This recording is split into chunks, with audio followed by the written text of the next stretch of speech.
अस्सलाम वालेकुम class seventh. आज हम एक्सरसाइज 7A का क्वेश्चन नंबर 4 स्टार्ट करने जा रहे हैं। ठीक है, लास्ट टाइम हमने पहले 3 क्वेश्चन किए थे, अब हम क्वेश्चन नंबर जो है इनका 4 स्टार्ट करेंगे। चले तो मैं क्वेश्चन को जो है वो रीड करता हूँ। If 11% is lost on books sold at rest. अब देखें, हमें 11% लॉस को हमने बुक्स 10.68 रुपीज़ में क्या कर दिए, सेल किए।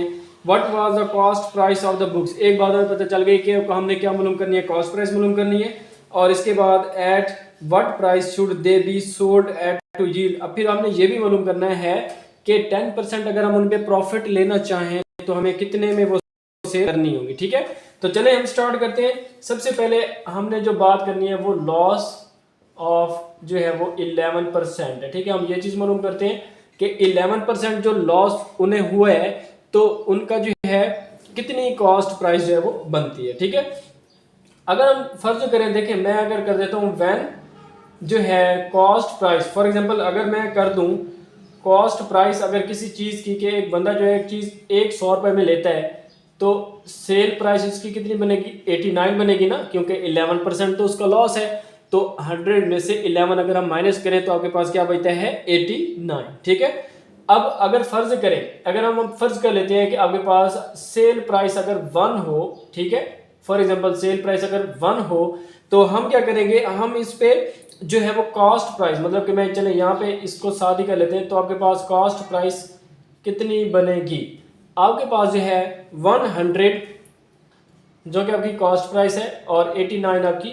सेल प्राइस है, और मल्टीप्लाई कर देते हैं आपके पास जितने में उन्होंने सेल की थी 10 पॉइंट क्या था आपके पास 10.68। ठीक है, अब ये हम बेसिक क्या चीज़ मालूम करें, यहाँ पे 11% जो उन्हें लॉस हुआ है तो हम कॉस्ट प्राइस मालूम करने जा रहे हैं कि उनकी कॉस्ट प्राइस है वो कितनी बनती है। तो चलिए हम इसको फर्दर सॉल्व करते हैं। चलें, तो जब हम इनको सॉल्व करेंगे, देखें मैंने यहाँ पे रफ वर्क किया हुआ है, हम अगर पॉइंट खत्म करेंगे तो 8 के नीचे 0 आ जाएगी, 6 के नीचे भी 0 और पॉइंट की जगह पे 1 आ जाता है तो नीचे 100 आ जाता है। ठीक है, तो मैंने क्या किया, 100 को 100 से क्या कर दिया, कैंसिल कर दिया, और 1068 को जो है जब मैं कट करूंगा 89 के साथ तो 89 वाला 1 टाइम जाता है, यहाँ पे आपके पास 17 बचता है, 178 टोटल हो गया। 178 को जब मैंने 89 पे डिवाइड किया तो 2 आता है, मतलब आपके पास क्या आ रहा है, 12। तो यहाँ पे अगर हम गौर करें तो आपके पास कॉस्ट प्राइस कितनी आ रही है, 12। एक चीज़ हमने मालूम कर ली कि कॉस्ट प्राइस जो थी उनकी कितनी थी, 12, मतलब कि उस शख्स ने 12 रुपीज़ में वो चीज़ ली है और उन्हें सेल कितने में कर रहा है, 10.68 में। ठीक है, तो उसके बाद जो है अब वो कहता है अगर वो जो है गेन करे 10%, मतलब वो प्रॉफिट लेना चाहे 10% पे, तो हम इसको भी इसी तरह से यूनिटरी मेथड जो होता है इसके जरिए जो है वो करेंगे। तो आपके पास फर्ज करें, देखिए आप अगर आपके पास एक चीज़ एक 100 रुपीज़ की है और उस पर हम जो है वो 10% प्रॉफिट लेंगे तो वो कितने की हो जाएगी, 110 की हो जाएगी ना, मतलब उसकी सेल प्राइस कितनी होगी, 110 होगी, सिंपल। तो सेम इसी तरह से अगर हम कॉस्ट प्राइस 1 करते हैं तो आपके पास सेल प्राइस क्या हो जाएगी, आपके पास 110 डिवाइडेड बाय 100 और मल्टीप्लाई कर देंगे किससे, 12 से। ठीक है, क्योंकि हमने 12 का मालूम करना है तो 12 से मल्टीप्लाई कर देते हैं, 0 से 0 आपका कैंसिल हो जाता है। और यहाँ पे अगर हम देखें तो 5 2 10, 6 2 12, और फर्दर जो है 11 को 6 से अगर हम मल्टीप्लाई करें तो 66 आता है, और इसको हम कर देते हैं 5 पे डिवाइड, 5 1 5, 1 और 6, 5 3 15, यहाँ पे 1 और यहाँ पे 0 लगाएंगे, 5 2 क्या होता है 10, तो यहाँ पे कुछ नहीं बचता। तो आपके पास जो है वो सेल प्राइस अगर वो 10% गेन करना चाहता है, प्रॉफिट लेना चाहता है, 13.2 उसकी क्या बन जाती है, सेल प्राइस बन जाती है, जो कि आपके क्वेश्चन की दोनों जो रिक्वायरमेंट्स थी वो हमने कर लिए, पूरी कर लिए यहाँ पे। हाँ जी, नेक्स्ट क्वेश्चन नंबर 5 है, मैं इसको रीड करता हूँ। A quantity of T is sold at, अब ये क्वांटिटी ऑफ टी है, टी हम सोल्ड कर रहे हैं 48 पर KG at a profit of 20% profit के साथ।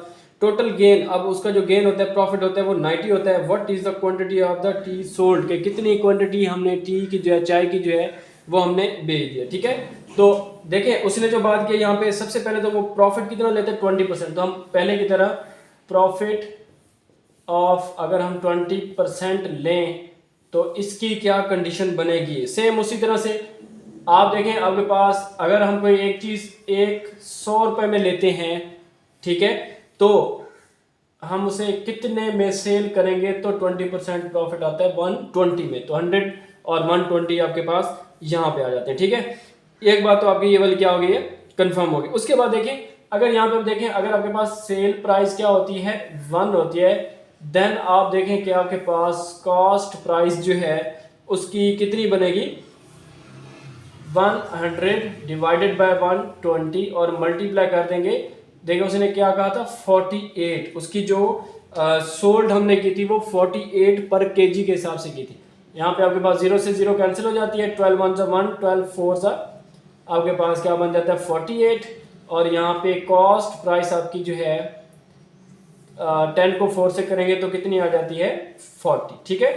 तो कॉस्ट प्राइस हमारी क्या आ गई है 40। अब इसमें से अगर हम देखें तो आपके पास प्रॉफिट हो रहा है, क्योंकि कॉस्ट प्राइस मतलब उसने 40 रुपीज़ में वो जो टी थी वो परचेज की है और 48 में वो सेल कर रहे हैं। तो इसका मतलब क्या है, कॉस्ट प्राइस में आपके पास जो है सबसे पहले हम लिखते होते हैं प्रॉफिट में सेल प्राइस और उसके बाद लिखते हैं कॉस्ट प्राइस। ये आपके आगे कॉस्ट प्राइस, तो आपके पास प्रॉफिट जो है उसका प्रॉफिट बना आपके पास 8, ठीक है। एक चीज़ हमने मालूम कर ली, उनका प्रॉफिट जो है हमने देख लिया। आगे वो क्या कहता था, द टोटल गेन इज, अब उसने कहा है कि 90 रुपीज़ वो गेन करता है। टोटल प्रॉफिट जो उनका कितना है 9।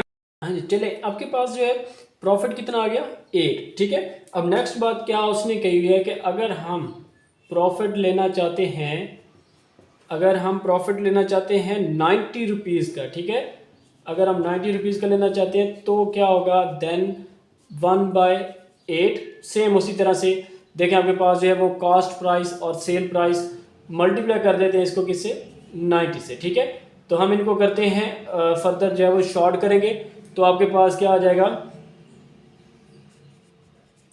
प्रॉफिट टू यील्ड हमें कितने केजी जो है वो सोल्ड करने पड़ेंगे 8 1 ज़ा 1, मैं यहाँ पे कर देता हूँ 90 डिवाइडेड बाय 8, 8 1 ज़ा 8 1 0, 8 1 ज़ा 8, यहाँ पे 2 फिर 0 और यहाँ पे पॉइंट आ जाएगा 8 2 ज़ा 16 और यहाँ पे 4 और 0, तो आपके पास 5 11.25 जो है केजी हमें टी जो है वो सोल्ड करनी पड़ेगी। कितना प्रॉफिट लेने के लिए 90 रुपीज़ का जो है वो प्रॉफिट लेने के लिए। हाँ जी, क्वेश्चन नंबर 6 में देखें आप, if 13% is lost by selling goods 1475, हमारे पास जो गुड्स थी उनको जब हमने सेल किया तो हमें कितना लॉस हुआ कि 30%, और कितने में हमने सेल किए 1475 में। What should be the loss और गेन, अब हमने यहाँ पे मालूम करना है कि लॉस या गेन हमारा क्या होगा if the goods are sold for, अगर हम वही वाली गुड्स जो हैं 1615 में, ठीक है, 1615 में सेल करें तो हमें लॉस, हमें क्या हो रहा है लॉस हो रहा है, कितना हो रहा है 13% हो रहा है। तो इसका मतलब क्या हुआ, अगर हम कोई एक चीज़ 100 की लेंगे तो उसे हमने सेल कितने में किया होगा 87 रुपीज़ में किया होगा, क्योंकि हमें 13 रुपीज़ क्या हो रहा है उसमें से लॉस आ रहा है, ठीक है। तो फिर अगर हम देखें फर्ज करें एसपी जो आपकी सेल प्राइस है वो 1 हो, देन कॉस्ट प्राइस कितनी होगी आपके पास, कॉस्ट प्राइस हो जाएगी 100/87, ठीक है। उसके बाद देखें इफ सेल प्राइस इज, अब आपके पास जो है सेल प्राइस इज जो है उन्होंने क्वेश्चन में कहा हुआ है कि आपके पास हाँ जी 1475, देन आपके पास बन जाएगा कॉस्ट प्राइस जो है is equal to 100 divided by 87, multiply हम कर देंगे 14 7 और 5 को।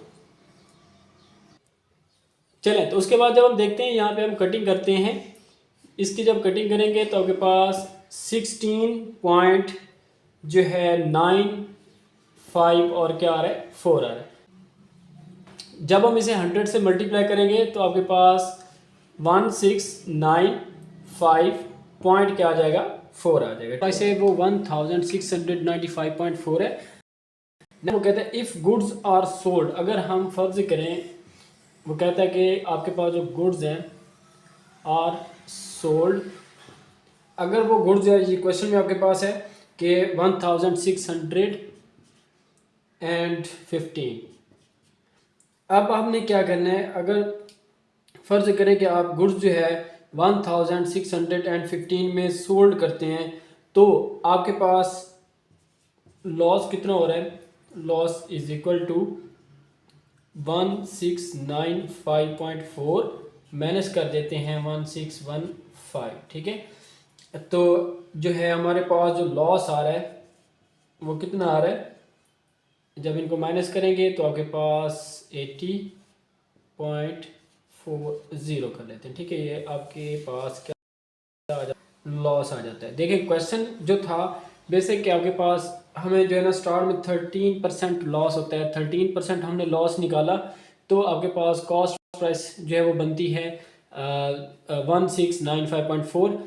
अब अगर वो कहते हैं कि हम अगर गुड्स को सोल्ड करते हैं इतने में, अब बेसिकली देखिए उन्होंने जब ली हैं 1695.4 रुपीज़ में उन्होंने ली हैं और वो सोल्ड कितने में करें 1615, इट्स मीन उससे लॉस हुआ है। तो आपके पास लॉस क्या बन जाता है, जब इन दोनों का हम माइनस कर देंगे तो 80.40 जो है उसका लॉस बन जाता है।